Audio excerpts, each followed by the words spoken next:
Hello, my name is Paul Sevilla, and I'm a librarian for the Livermore Public Library. Hello, my name is Jackie Martinez, and I'm also a librarian for the Livermore Public Library. Thank you for attending this conversation with journalist Eric Garcia.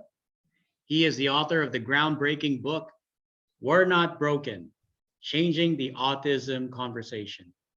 Tonight's program is part of the Livermore Reads Together program, celebrating the book, The Reason I Jump, The Inner Voice of a 13-year-old Boy with Autism by Naoki Higashida. Yes, thank you, Eric, for being here. We really appreciate it. We're super excited. And we'd also like to thank the Friends of the Livermore Public Library for their support of Livermore Reads Together. So Eric will be reading excerpts from his book, and we'll also be asking Eric questions, and we encourage the community to also type questions in the chat box. Good evening, Eric. Yay. Thank you for having me. Thank you for having me. Yeah. So, okay. Yeah. So do you want to start with an excerpt, or how do we get this thing to go? I think we'll begin. Jackie, go ahead with the first question. Okay, sure. So Eric, what motivated you to write We're Not Broken? Well, I'm autistic and I was born, as my friend John Marvel says. But I think a big reason for it is that I'm a political journalist. I've been covering politics since I was 21 years old.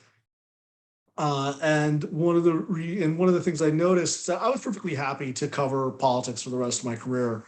But then what happened was, if you remember, in 2015, there was a measles outbreak at Disneyland. And it was parents who didn't want to vaccinate their kids because they believed that vaccines cause autism.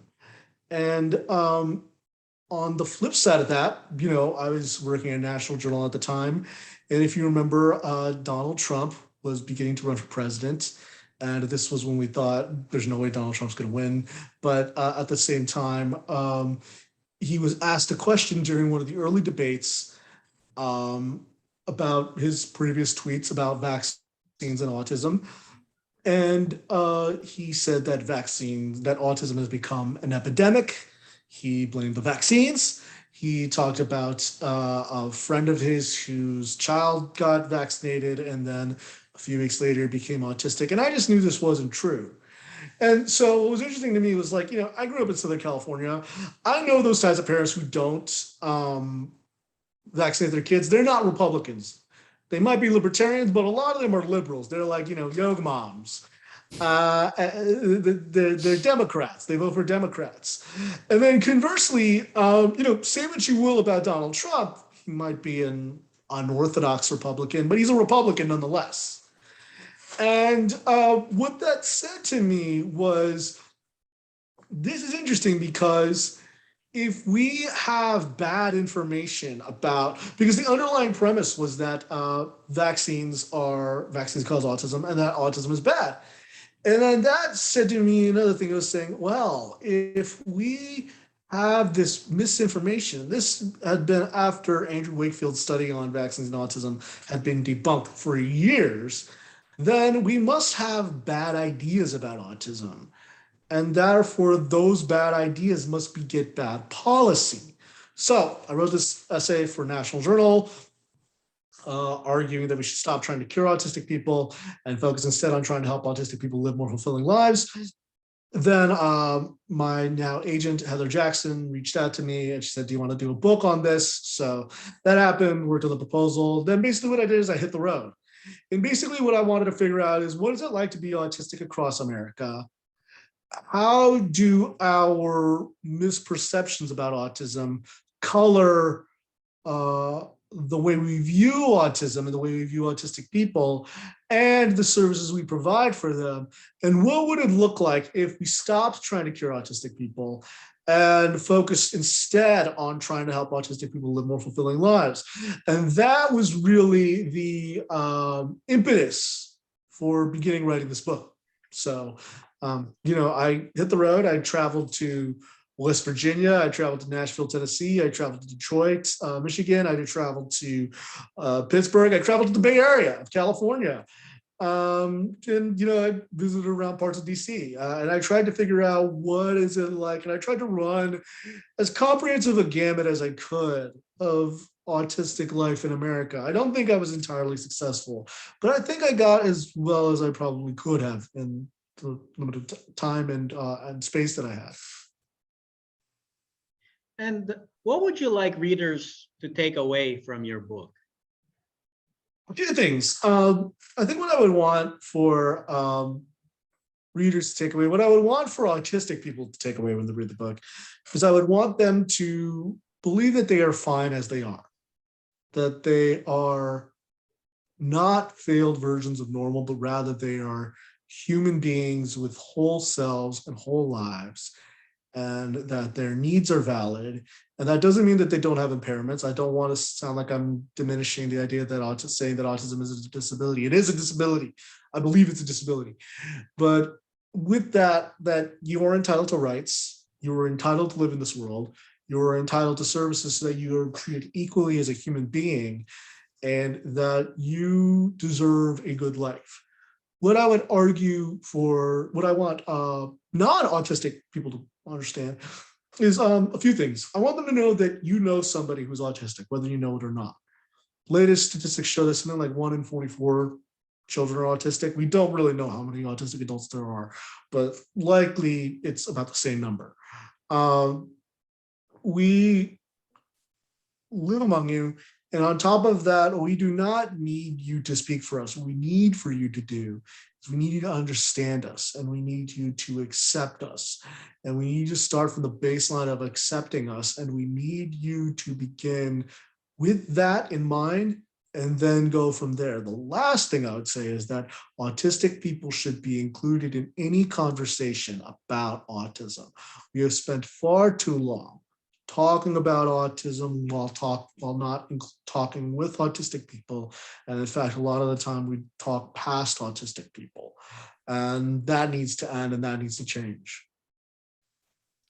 Thank you, Eric. I mean, I find what you're saying very inspiring. And like you said, I personally know an autistic person, and I have been working on trying to learn more about autism, to be better educated about it, so that I can treat my family member with the dignity and respect that they deserve. Because like you're saying, autistic people, they're people, and they deserve to take space and to know and be known. So thank you for that.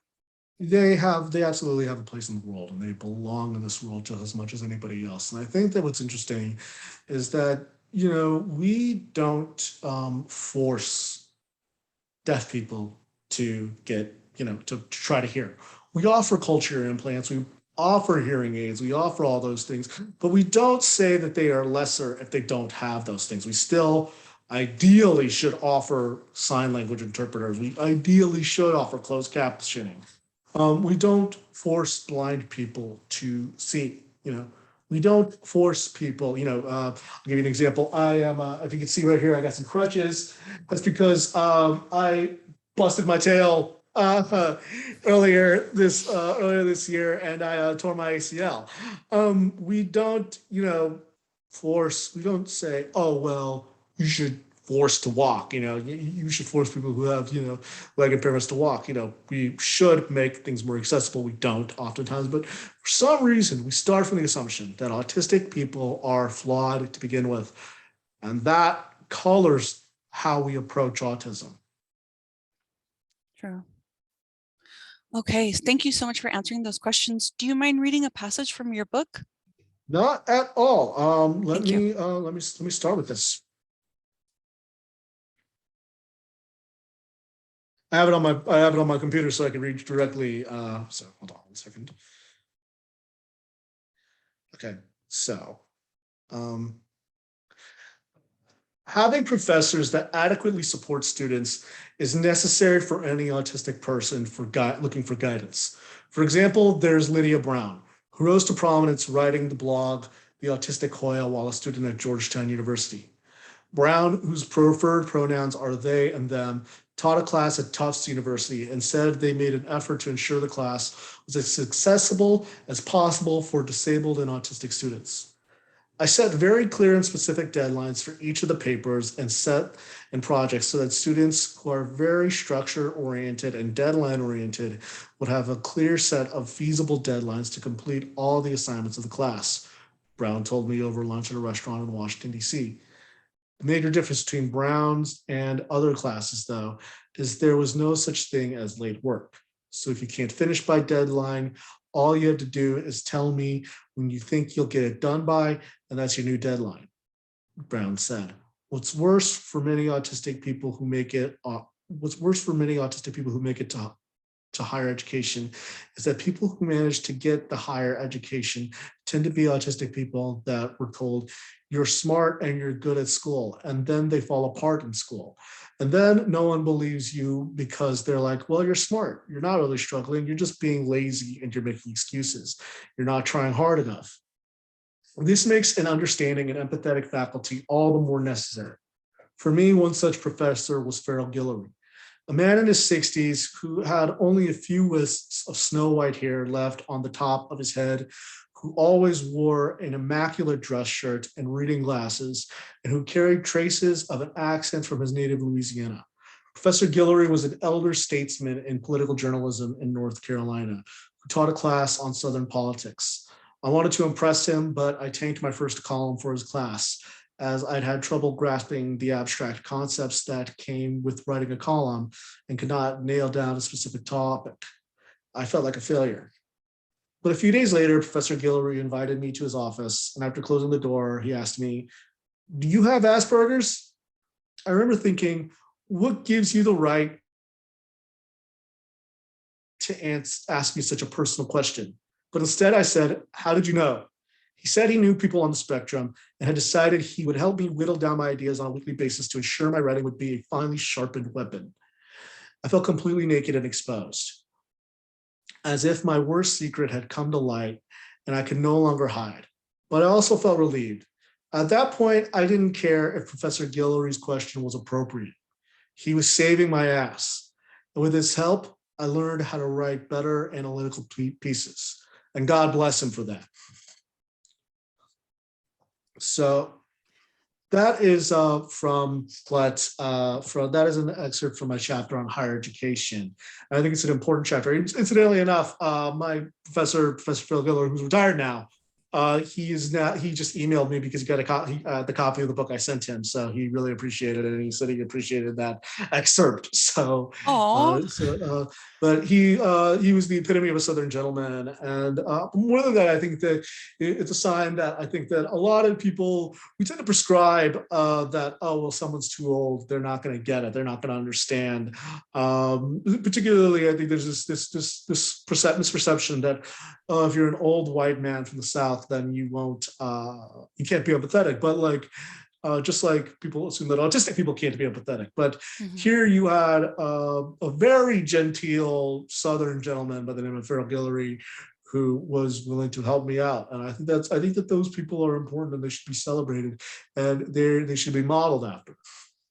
Yeah, definitely. Thank you for sharing that excerpt. I do remember that from that chapter, you wrote that asking for help was difficult at times, but that you really had to kind of motivate yourself and break out of that shell to get that help. Are there by any chance any tips that you have for people with autism?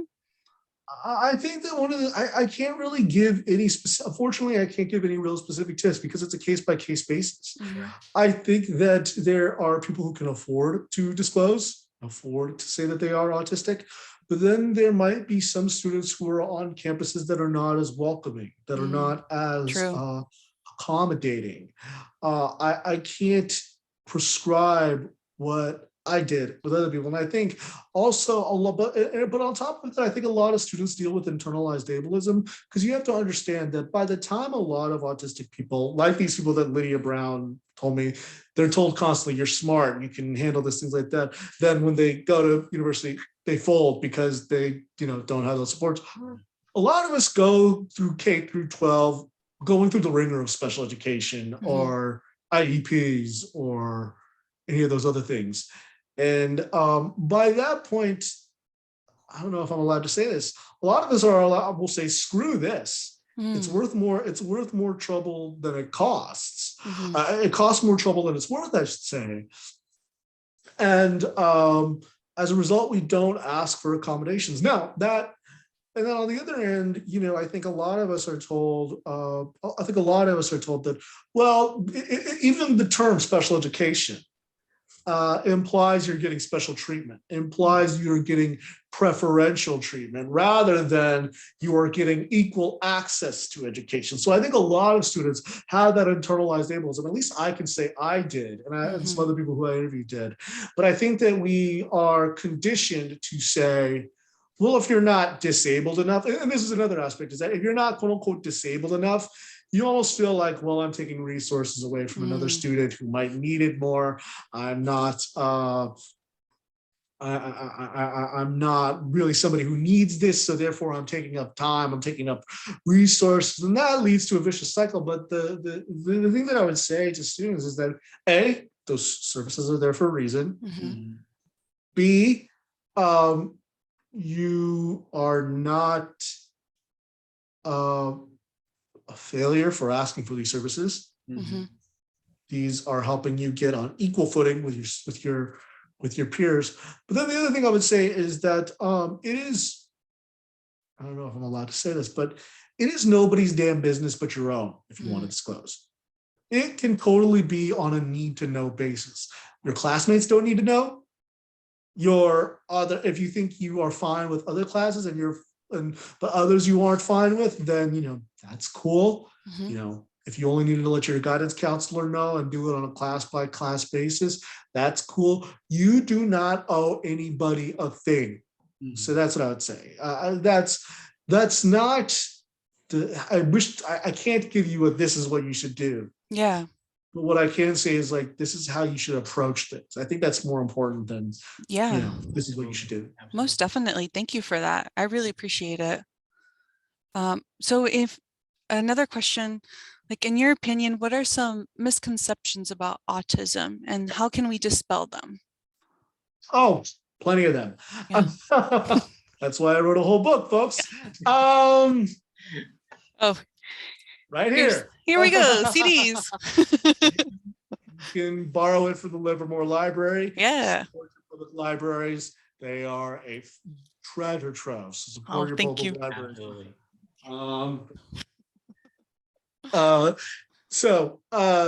But more than that, I think that there are plenty of them. I think first and foremost, I think the one that so we talked a little bit about vaccines, but let's talk about let's dig a little bit deeper about that, because what is the underlying premise when you hear that vaccines cause autism?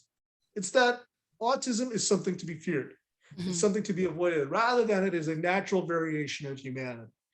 That doesn't mean that it isn't a disability, any more than cerebral palsy or blindness or deafness or ADHD, but it does mean that it is a version of normal and that it is a version of humanity, and therefore autistic people should be accepted. So let's start with that one. I think other misperceptions is that autism is something that only affects white males. I think this is something that you see this in who is portrayed as autistic more often than not. It is white males. Occasionally you'll get an autistic white girl. And it's typically either someone, and it's typically like a quirky computer nerd geek or something like that, or someone who doesn't have that many social graces, it was interesting. I was going back and I was looking at old covers of Time and Newsweek, and I was when I was looking for history of this, and overwhelmingly, I don't think I saw that many girls. I think I only saw one girl on covers of Time and Newsweek, because I figured that was that was great to capture the zeitgeist. My friend Jonathan Cohn, he usually goes back and he reads Time and Newsweek when he look at covers of Time and Newsweek when he's trying to check back history. But I didn't see that many girls, and you certainly didn't see a lot of people of color, and you certainly didn't see. And then on top of that, I think a lot of it is you tend to think we tend to see a lot of heterosexual and cisgender autistic people when the research shows that there are that autistic people are far more likely than heterosexual people to identify as non-heterosexual or non-cisgender. In fact, to the point that I kind of have joked that as a cisgender heterosexual male, whenever I go to any autism gatherings, I'm in the minority, and I'm only half joking about that. So I think there's that. I think that there are also plenty of other ones. I think that there's ones that autistic people aren't empathetic. And then I think that it can also lead to very pernicious stereotypes. I read about it in the book. I read about how for a long time there has been this myth that autistic people are more likely to be school shooters, or they're likely to be mass shooters, when in truth we know that autistic people are more likely to be victims of violence than they are to be perpetrators of violence. So that's another misconception, but there are tons of them. And I think that those misperceptions the idea that they can't succeed in college. What does that do? That closes off. That means that universities don't think about admitting them. And then what happens when autistic people go to college? They don't graduate. So it becomes a self-reinforcing concept. So, and on top of that, there's this idea that they can't work, or that they can only be paid some minimum wage. So what happens? Workplaces aren't accessible. So the point that I kept on trying to make is that these bad ideas aren't just individualized things. They reinforce systems and obstacles and impediments to autistic people. So I think that it's important to recognize the consequences of bad ideas. Yeah, definitely. Thank you. Thank you. What are some appropriate terms that should be used to describe people with autism? That is a great question. First off, I think that you should start from the baseline of asking autistic people, how do they prefer? Now, some can't speak, but you should still try to find a way to, find out what the preferred way to do that is. Some of them might have intellectual disabilities, but it still doesn't hurt to try. It actually helps to try. Second, I think that the most important thing is that for the longest time, I think a lot of people preferred, a lot of parents, social workers, clinicians, people like that, people who weren't autistic themselves, but worked around autism, they preferred person first language. They preferred things like person with autism. But over time, I think that you've seen autistic people say that they prefer identity first language. They prefer because what they want people to understand is they want neurotypical people to understand that autism is an inextricable part of their identity. Okay. It is not something that can be separated, and rather it is something that if you were to remove it from us, it would fundamentally alter who we are. So I think that's one.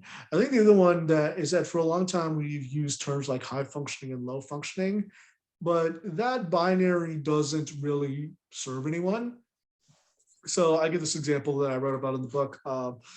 I profiled this one woman named Aria. That was a pseudonym that she used. And she is by all accounts, she seems like someone who, if you met her, she would seem high functioning. She is married, she has children, she speaks, but she changed her major multiple times, and ultimately she couldn't finish college. And she faced a lot of difficulties finding work. But a lot of people would say, oh, you're high functioning because she works and she has a family and all those things. Conversely, there's a young man in the Bay Area. His name is Hari Srinivasan. He has limited speaking capacity. He's a student at the University of California at Berkeley. He's one of the first two non-speaking or limited speaking autistic people at Cal. Wow. And right then, and for the longest time, he was subject to ABA. He was subject to a lot of therapies that didn't work. And it was only after he got a communication device that he started to thrive. And, he sits on the Interagency Autism Coordinating Committee, which is the federal government's advisory committee about autism. And that, if you were to look on the surface, you would say that he's low functioning. But if you look at, all the things he's done, he's a poet, he's a writer at his college newspaper. He obviously is an advisor. He sits on an advisory committee to the federal government. That, that doesn't fit those binaries. So I think what I say is that autistic people have plenty of things that, impediments, plenty of things that I don't want to diminish or erase their disability, but also they're capable of extraordinary things. And I think when you bifurcate autistic people into high and low functioning, you wind up doing a disservice to both groups, or not to mention, there are plenty of people in between what we would consider high and low functioning. And even that, it's not even a, continuum, it's more like a color wheel, because there are certain variations, there are certain permutations. It's like a painter's palette. So I think that's important to know, that, like, when it comes to terminology. Yeah, I liked in your book that you said higher support needs and versus lower support needs. And even then, I should say that, like, I've even learned more about that because one of her name is Audie Nell. She should follow her on Twitter. I believe her name is Lauren Melissa, but her Twitter account is AUTIENELLE. She's fantastic. She just put out a fiction book. She's autistic herself, and she said that, like, even then, in terms of like high support needs and low support needs might still not be fully accurate. You might want to say an autistic person with an intellectual disability, or an autistic person who doesn't speak, or an autistic person who requires around-the-clock care. So I should say that, like, even on my end, even after I wrote this book, I am still learning. And I don't think that this is me being an activist. A lot of people say that, oh, well, you're editorializing. It's me being a journalist. And I think that the job of journalists is to accurately portray the world as we see it and as the world is. And there is nothing wrong with, and this is something that I want to say to a lot of people who are listening right now. A lot of times, sometimes people will DM me on Twitter or Instagram and say, like, I can't believe I got so much wrong where I use this terminology for a long time. I'm like, look, it's okay. I got a lot of things wrong. It's okay to get things wrong as long as you learn to correct them, and as long as you keep an open mind, and as long as you keep an open heart. So I think that, like, some things, sometimes when I've written things, in the past, that's cost me the ability to interview some autistic people, because they're like, hey, you got that wrong. And I really didn't like that. And like, I was like, okay, that sucks. That's unfortunate, but it happens. And, it's a learning experience, and hopefully I do better. But, like, a lot of autistic people will give non-autistic people a lot of rope if they're willing to learn, and they're willing to adapt, and they're willing to change. Just like we should all give each other rope, and the ability to learn, the ability to change, and the ability to grow up. Yeah, most definitely. Thank you for that. I feel like, oh yes, Paul, go ahead. I'm sorry. No, it's okay. Before we move on, there is a question here about what is the name of the book that of her book, the one that. I forget. Let me look it up. Oh my Okay. goodness. Thank you, Eric. Thank you. It's a question from the chat. So. Okay. I am looking for it right now. My goodness. So it is called Boy at the Window. Boy at the Window. Okay. So by Laura Melissa Elzy. So. Okay. I am going to drop it in the chat. Oh, thank you. And then we will be on our way. It's a fiction book, but I still need to read it. But I've learned a lot from Lauren's Instagram account. I will share it to everyone here. Okay, thank you. Awesome, thank you. Oh, where did my thing go? Sorry, my screen.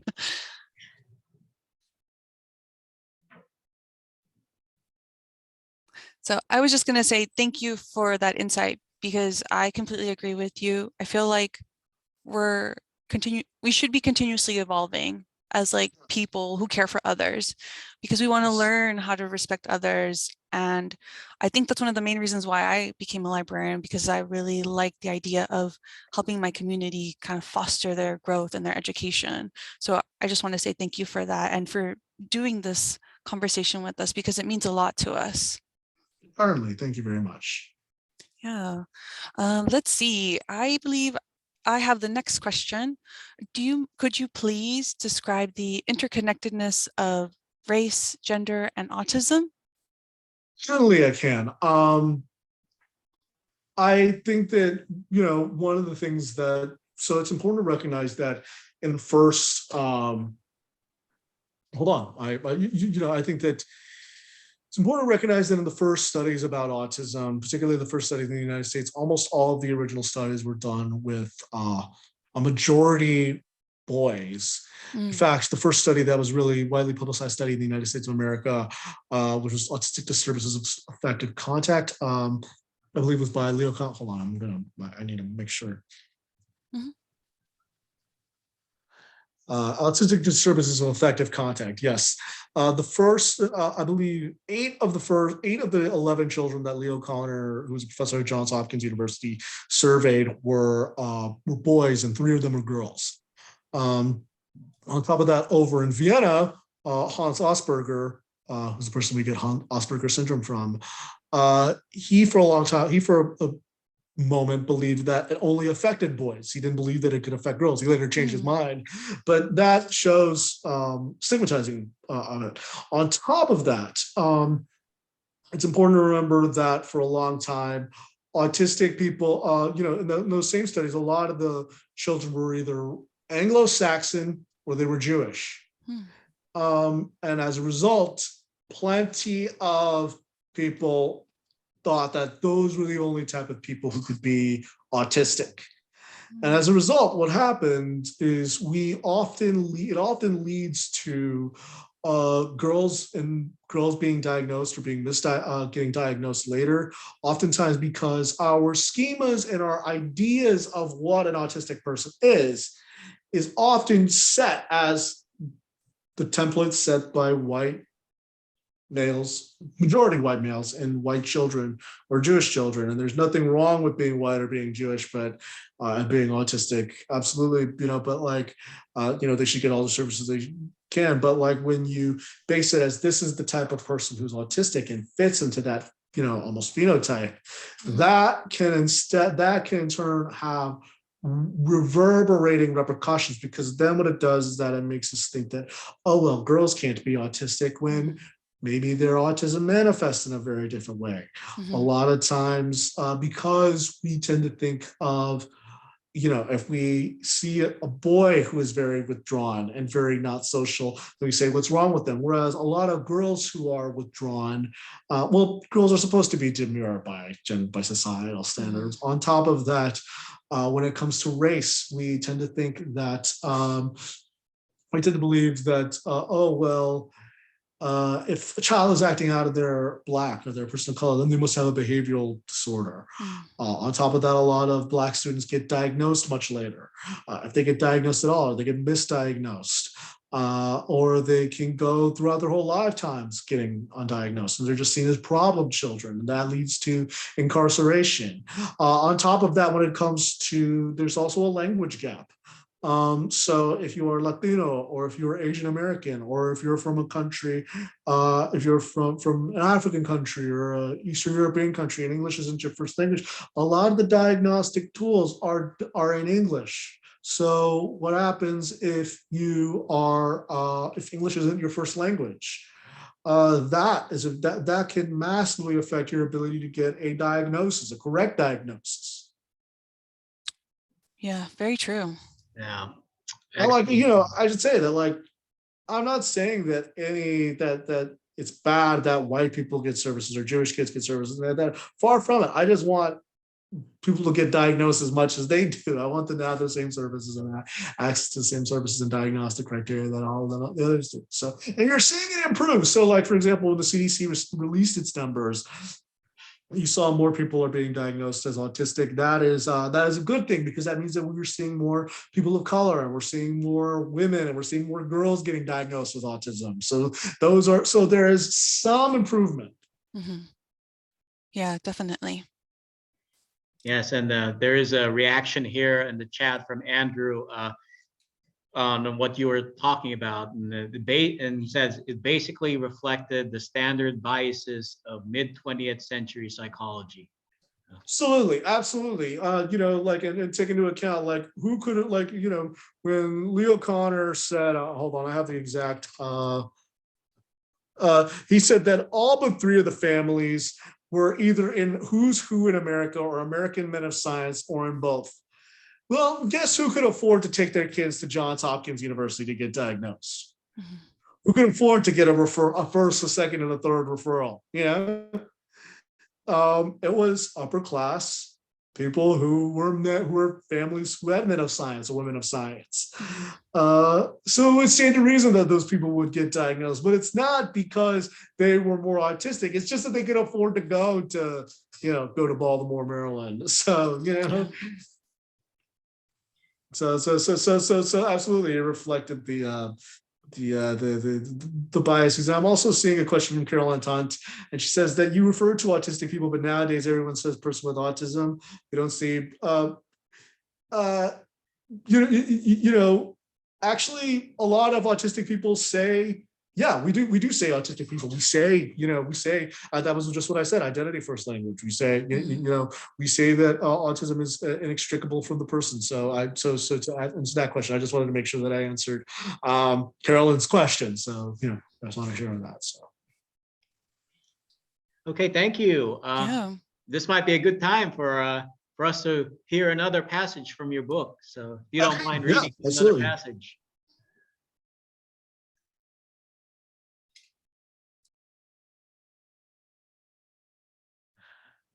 Okay, so all right. So this is a question. Hold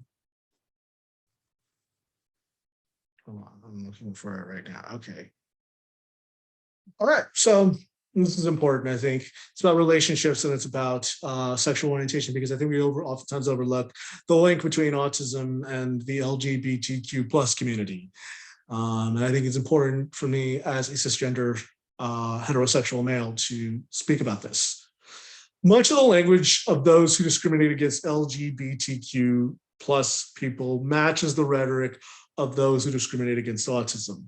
Joseph Nicolosi, one of the most notable practitioners of conversion therapy, told CNN in 2011 that homosexuality is an adaptation to an emotional breach with the parents, usually with the parent of the same sex. Listening to Nicolosi, one cannot help but hear parallels to Leo Connor, who in 1960 said that the parents of autistic children just happened to, quote, to defrost enough to produce a child. But in both cases, parents, clinicians, and researchers were trying to make these children worthy of love by removing the very things that defined them. When parents make autistic kids not flap anymore, or boys wear jeans instead of dresses, they replace the child that exists with the one they wish existed. They sentence them to the misery they allege they want their children to avoid. The fate of autistic and LGBTQ plus people are intertwined, to say nothing of autistic LGBTQ people, as both groups' right to happiness on their terms are regularly suppressed. They are told they cannot be loved unless they abide by the terms the world has prescribed, but they are worthy of love as is. It is when they come to accept themselves that they recognize this truth. In the same way, I can say that when I finally shed my own disgusting homophobia, which was a means to protect myself from other people's torments, and was fostered in rooms on social media sites like MySpace, and befriended LGBTQ people, I began to hate the autistic parts of myself less. None of us are failed versions of normal. We can love and be loved as is. So that is an excerpt from my book. Thank you. That's one of my favorite passages from your book. I'm glad you read it. Thank you so much. And I think it's important. I think it's important to recognize that a lot of that we are seeing a push these days to force transgender people out of public life. And whenever I read a lot of these, it's interesting when I read a lot of the things that I hear politicians say about transgender people, it sounds almost word for word what I heard people say about the parents of autistic children, that they are bad parents, that they're subjected their children to abuse. And the parallels are uncanny. But the fact of the matter is that we should love people as is. So I think it's important to talk about these links because as I write about later in the book, and I didn't get to fully go into it, but the father of ABA, Applied Behavioral Analysis, a man by the name of Ola Ivar-Lovas, was also somebody who worked on the Feminine Boy Project at UCLA, which was one of the first major conversion therapy institutes. Yeah. So I think it is important, and I think it is especially important for someone like myself as a cisgender heterosexual male to speak about these things. Mm-hmm. Yeah. Yeah, thank you for your insight. So a little gear shift here. What's your day like as a journalist in DC? Well, mostly I'm homebound after I tore my ACL. But I mean, I think one of the things is that, like, in the morning I typically check my phone, usually when I'm still in bed, and I see, what's going on for the day.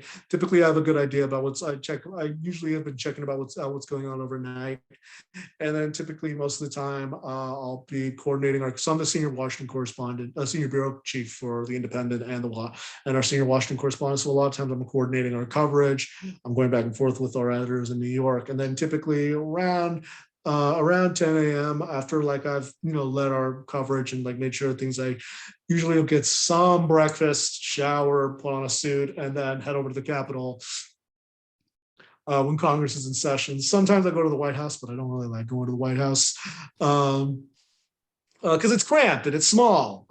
Really? Yeah, no, it's the White House is not that. The White House press room is not that glamorous.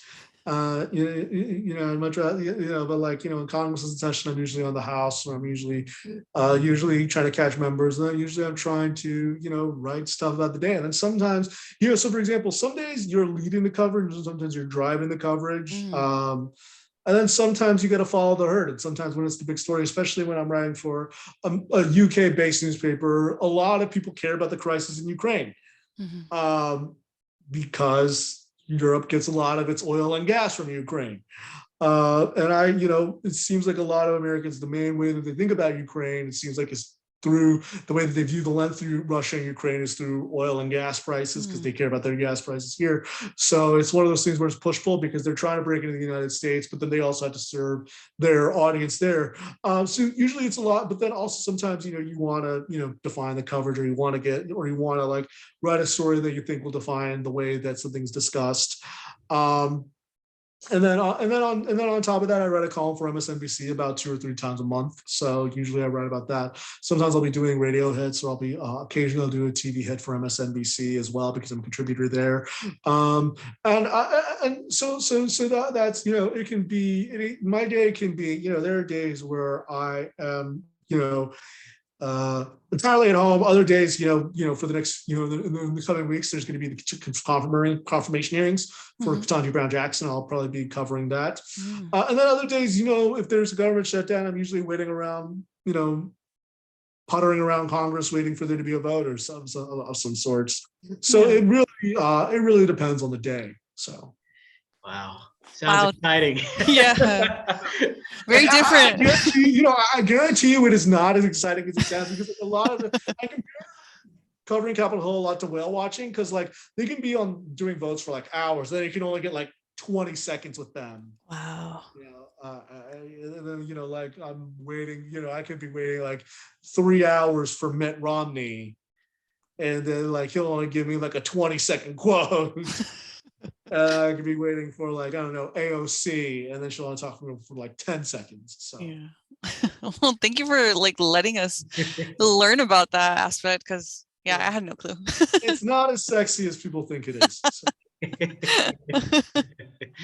I was wondering, do you by any chance have any advice for people that are interested in following in your footsteps as a writer and a journalist?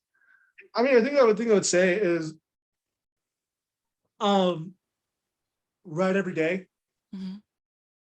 if you have a blog or if you have a Substack or, write about something every day. The other thing I would say is, God, there are everybody's writing about Ukraine today, everybody is writing about inflation and gas prices.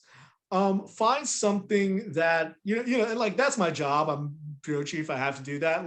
But if you can write about something, if you can write about something that a lot of people care about, but there isn't really a market for it, then that can be, then that can define you, or then you could create a niche for yourself, or you could write about something that is already being talked about a lot, but you could find a new twist to it. So for perfect examples, I'm really good friends with Sarah Luderman.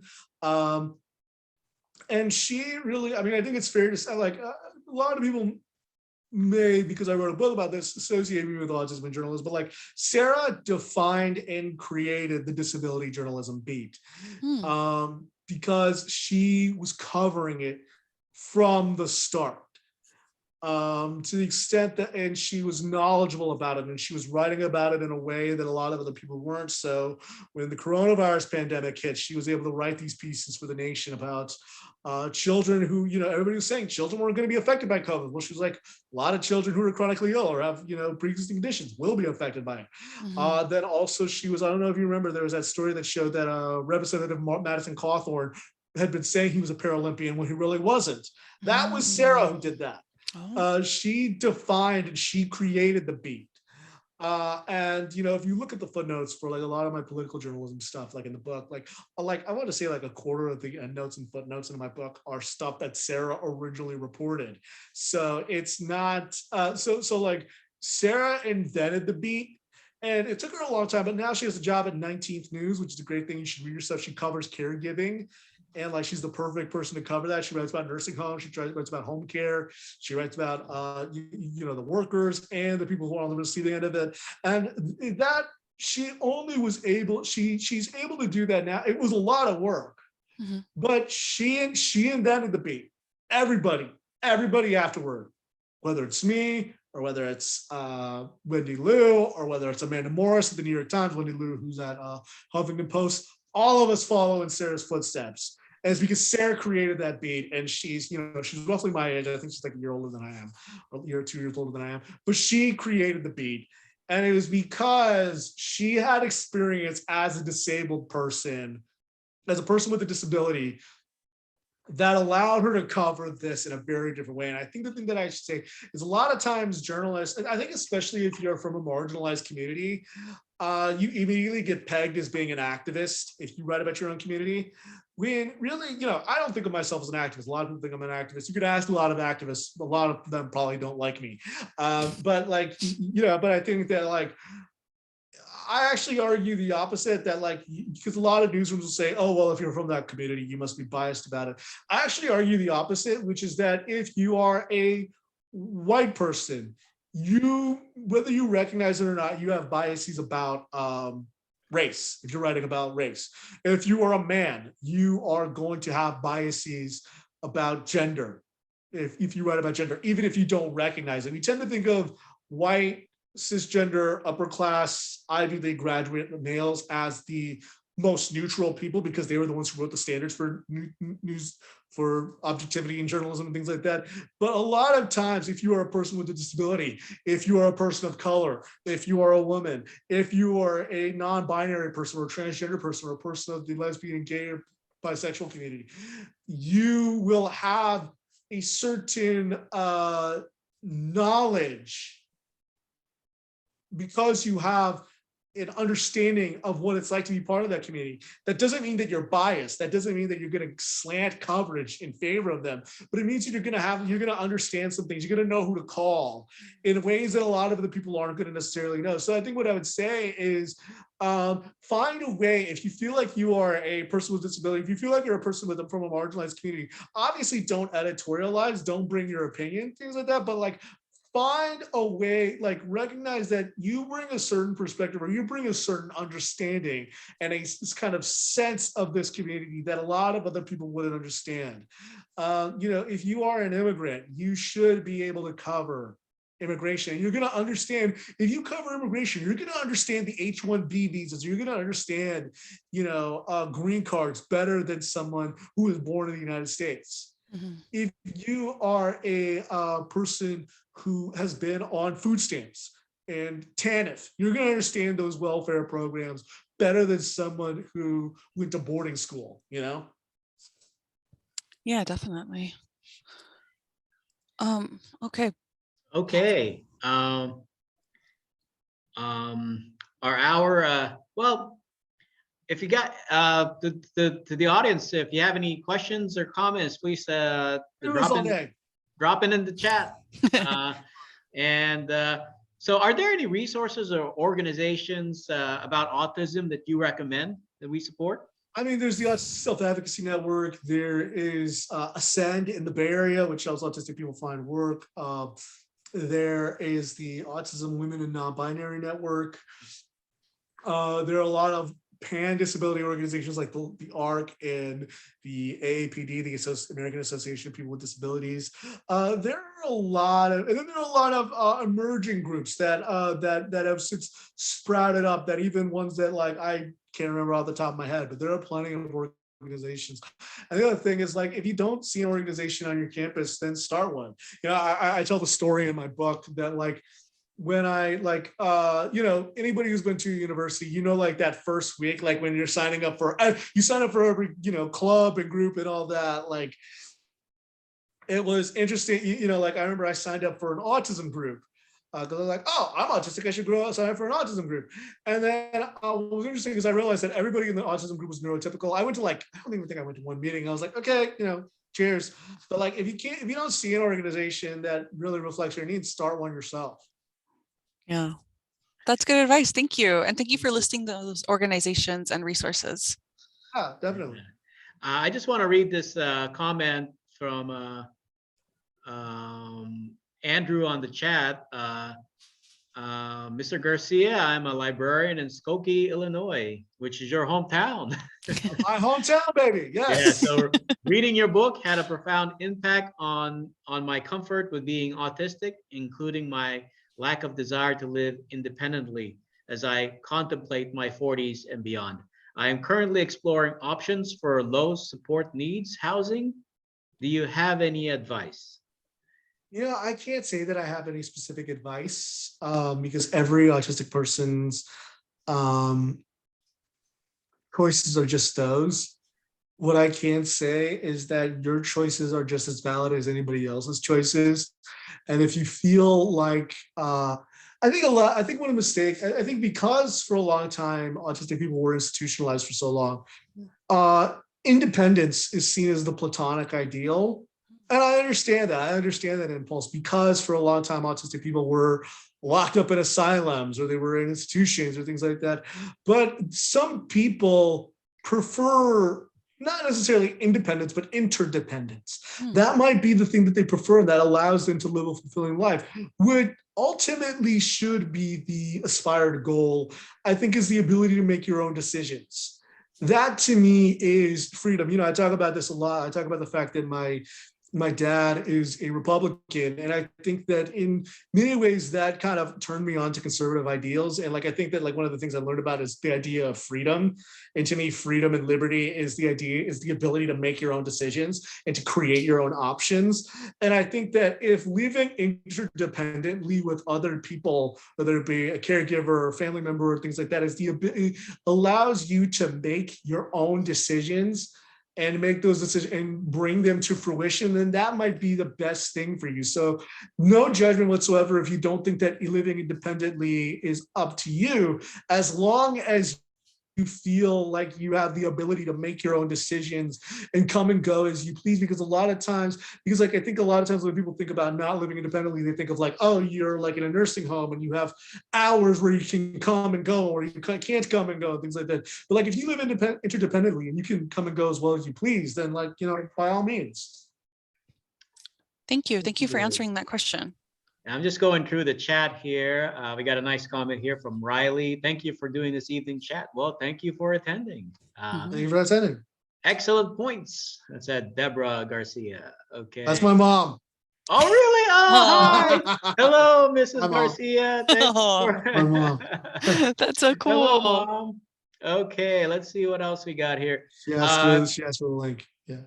Christy asked, what is your involvement with music currently?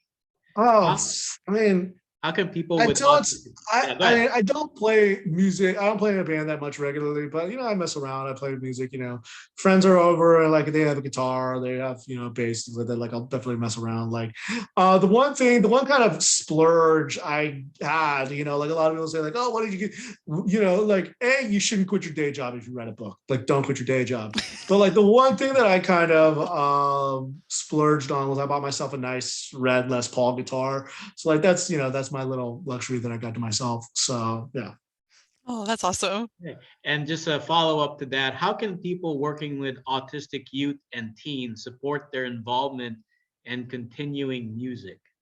I think that the same way you support any autistic person's interest is find a way to harvest it, find a way to make it so that this is something, don't do it as a means to like ameliorate their autism. Do it because like encourage it because it makes them happy and it gives them something to do. And it gives them something and it gives them joy and it releases tension, or for the same reason that you enjoy things that you do. Like, don't use it as an end goal to like mitigate them or make them act less autistic, but just make it as a way for them to relieve stress. Or if they feel sensory overwhelmed, then like that can help them with sensory processing, or just do it because they like it. Like, don't use it as a goal to achieve something else. Yeah, that makes sense. Thank you. Thank you.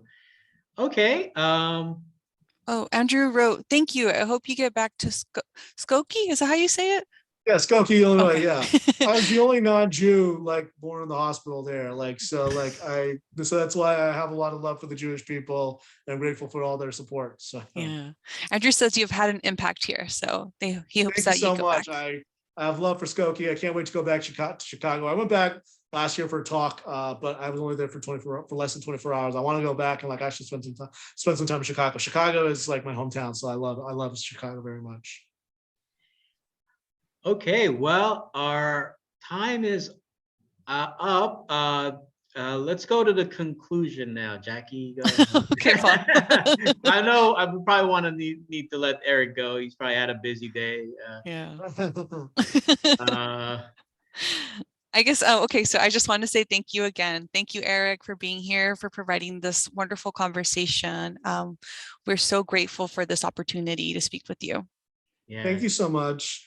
Thank you for putting this together. And I should say, you aren't done with me, because Yes. this Thursday, I will be in conversation with my good buddy, Steve Silberman, about his book, Neurotribes. So if you liked this, you are definitely going to like my conversation with Steve. We're going to have a lot of fun. So if you can, same bat time, same bat place. See you there. RSVP. Tell your friends, tell your neighbors, tell everybody. Yeah. Thank you, Eric. We Thank do you appreciate for that that. shout out. And speaking of shout outs, I'd also like to give a shout out to Kelly Shee, associate publicist for HarperCollins Publishers. Yes, my She helped publicist us Kelly. make this event possible. So thank you, Kelly Shee. And yes, so Eric already mentioned it. So Eric will be back this Thursday for with author Steve Silberman. So Yes. visit our website at livermorelibrary.net. Also, the conversation continues tomorrow. We have a talk and Q&A with author Andler Davin. She's the author. Do you know Andler? You are so lucky. I profiled her in my book. Sorry, I didn't mean to. No, Awesome. that's great. Okay. Thank you. Well, we appreciate your Andler insight, is the Eric. best. I love her Well, so like- much. Yeah, she is the we're gonna have a talk with Andler Davin tomorrow at 7. She's the author of Being Seen, Memoir of an Autistic Mother, Immigrant, and Zen Student. So you don't want to miss that. I don't want to miss it. Andler is great.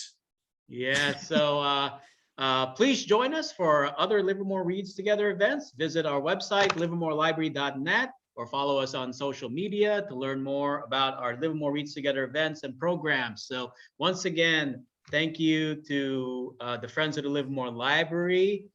And of course, thank you, Eric. I look forward to seeing you again on Thursday, where you will be interviewing Steve. Yes, I'll be moderating the conversation. You can't get rid of me, all right? Yeah. No, we're very happy and very grateful. Thank you, Eric. Yeah, perfect. I look forward to it. Oh, and I wanted to share for our attendees, please go to the link to fill out a survey for this tonight's program. We'd like to hear your thoughts and get your feedback. All right, it is 7. Eric, have a fantastic evening. Good night. All right, it's 10 p.m. over here. I'll see you around, all right? Okay, Bye. yes, 10 Thank p.m. over you. there. All right, good Yeah. night. All right.